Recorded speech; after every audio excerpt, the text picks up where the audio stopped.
this is a tool we're going to be using to look at data. And then this is now the transition slide to actually go into the experiment. What type of experiments are we actually running this week? And so what we're doing is the memory interference test. It's a measure a neuropsychologist use to look at memory, short-term memory, and you're seeing images and then you have to recall the images. But then there's also an interference. So you do a couple of sets where the memory you just created earlier is interfering with what you're creating now. So that's why it's called an interference test. So there's distractors. Now, for that to do that, you have to go to this website.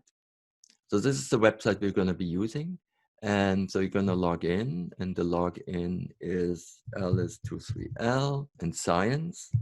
And that password is in the lecture, in the previous slide, but also in the information sheet.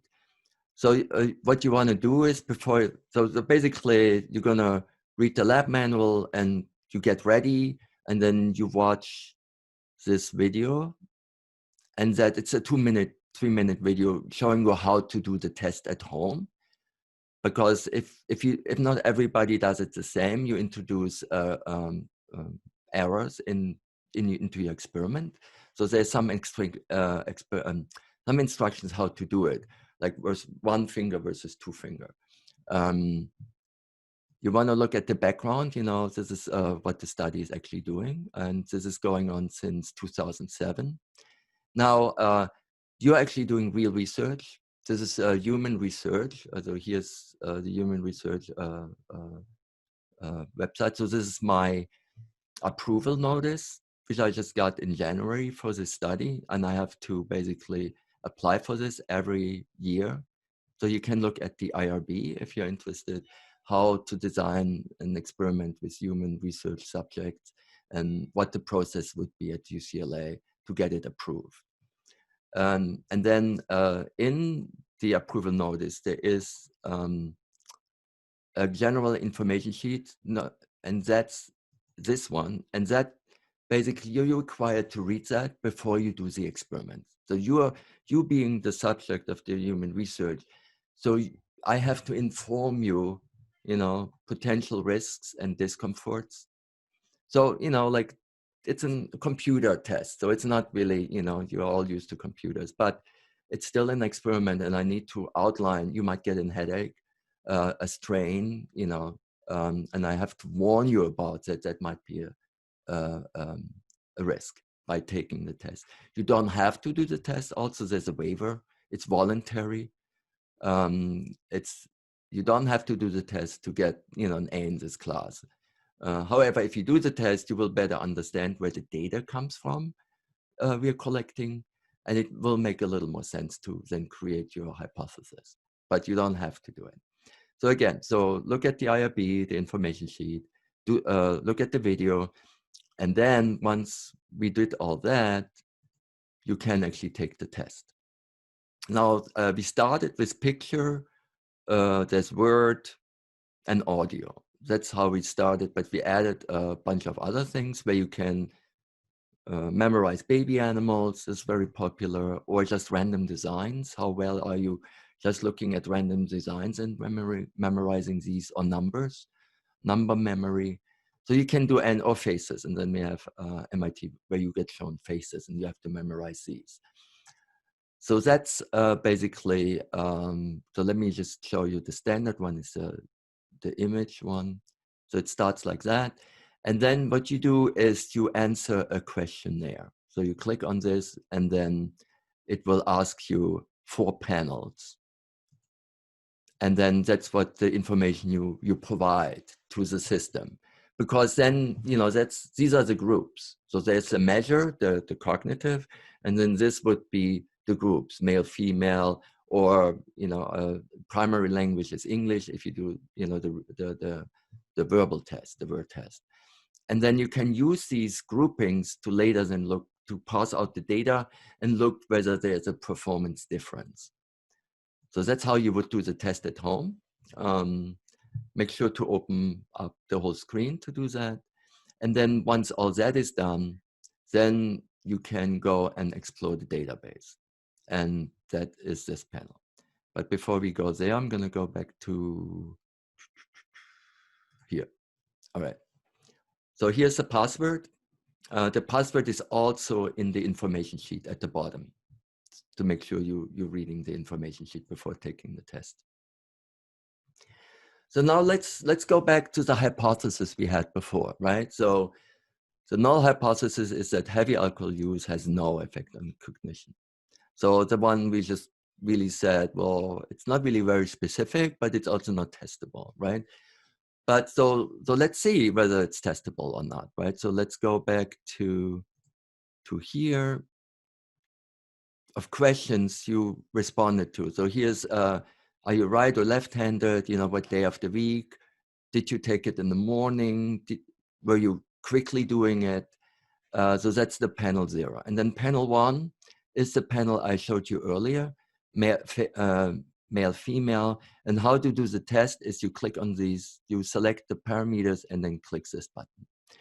But so what we're looking for is alcohol use, right? So then you click on panel 2, and here is loss of consciousness. Are you left or right-handed? So that's that panel. And then in panel 3, we get to habits. So how much coffee do you drink? How frequent do you drink coffee, and how much coffee do you drink? You know, and tea, and then soda, tobacco, and here's alcohol, right? So this is the question. So then in the hypothesis, it basically said heavy alcohol use, right? So then look at that table. So it's weekly, monthly, quarterly, yearly, daily, and then there's volume, you know, 0 glasses or 10 glasses. So then you have to make a decision, you know, how do you define heavy alcohol use? You know, I mean, the alcohol use is there, but then maybe you can do, you know, daily versus yearly and do that. And then, you know, you click on here. And then there's the number of correct. So you get 2 experiments here. So there's the number of correct and the average response time. So what the program does, it's gonna measure your responses, whether how correct you are, how good you memorize things. But because it's a computerized memory interface, it's recording how fast you responded. You know, maybe you're sitting there and saying, oh, what was this image? You know, and you take your time and you're very slow, or you do it very fast. And what we can see here is once you analyze this data, there's a difference in the mean, right? So the daily drinkers are not as correct as the yearly drinkers, but remember the curves, there's a difference in the means, but we don't know whether it's really statistically significant because you have to do the t-test. And the t-test is here. And then once you have that number, you have to go into this table here. So, and then again, here's our 5%. And what we're looking for is 2.4. So 2.4 is somewhere here. And then you go up and you see it's about 2%. So basically saying the hypothesis is that there's no difference. And then you have to reject that there is actually a difference because we're below 5%. So that's for the number of correct. And I'll flip back to let me just go back here. So then we have to rephrase our hypothesis, right? So from heavy alcohol use and cognition, we go people who drink alcohol daily compared to those who drink alcohol yearly will have the same accuracy on the short-term picture memory test. So this is the same experiment we just ran. So this is the accuracy. So this is how accurate, how correct they were, right? But then I have to point out, this is actually a whole different experiment. So if you want to run this experiment, you would say, you know, we'll have the same response time, how fast they're responding on the short-term picture memory test. And then just to point out, so this hypothesis is only considering this experiment. And this is basically another experiment. But when you look here, so the daily alcohol users are actually faster than the yearly alcohol users. So the yearly ones are slower. They respond slower. And then that would be another hypothesis, that alcohol use maybe slows down your reaction speed. All right, but then the outcome then of this experiment here, the p-value is really, really small, right? So it's below 4, below 5. So then we reject the null and we accept the alternative. And the alternative is that there is a difference, a significant, statistical significant difference between the groups you're comparing. And so that language is now very important, because that's what you're going to be doing. That's how to have to write in your report. Here's the test. I get this t-value. I look up that probability, and I set my limit to 5 or 1%. So like in this, if you would have set your limit at 1%, then you would actually accept the null. So that's why you have to make sure you set what limit. Are you okay with 5%? You just really want very, very sure, and you do it at 1%.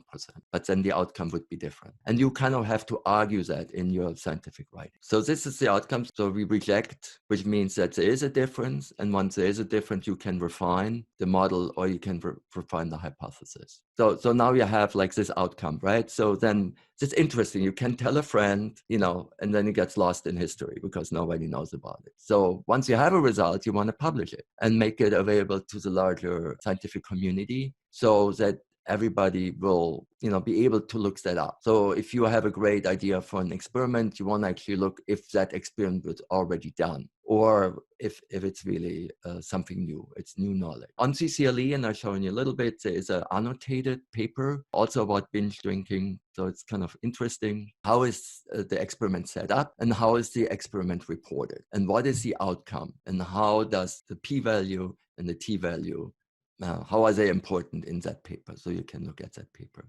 So then we can complicate our workflow a little bit, right? You have an observation, you have a question, and then it's like, wow, that's interesting, but was that work already done? So then you go online and look for published papers. And then if it's already done, well, then maybe you want to dig deeper till you find a little detail where, yeah, these papers are similar, but this very specific question has not been questioned yet or answered.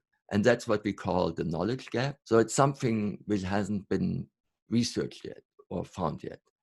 And then based on that knowledge gap, you formulate your hypothesis, and remember to be specific and testable. And then you design a study. And once you did the MIT and you saw the database, you kind of know what you can ask and how to formulate your hypothesis. And then you run the test, and then you have an outcome, right? And once you have the outcome, you want to publish. So then basically, so it flows back into the scientific literature. So this is really important, that you want to have a rationale for why are you doing this experiment? If it has been done before, why would you do it?